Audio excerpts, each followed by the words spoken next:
proposed ban on encampments or tents in public places in Sioux Falls is now a lot different from how it was introduced. The Sioux Falls City Council approved amendments to the measure, which could significantly impact the community's homeless population. KELOLAND's Dan Santella brings us the latest on how the changes happened.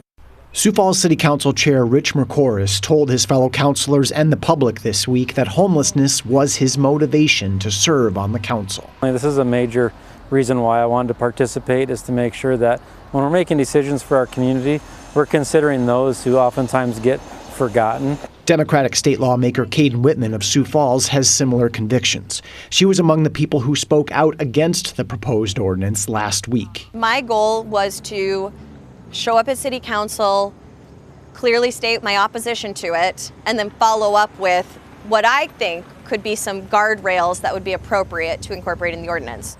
The morning after last week's meeting, she emailed city councilors a list of possible amendments. And now her input is reflected in the changes unanimously approved last night. We're hearing passionate people on both sides, and I think it's just striking that correct balance that, we want to have clean, safe parks. We also want to take care of anybody who, is experiencing homelessness. The amendments would require the city to try to connect a would-be violator with an organization that helps people battling homelessness.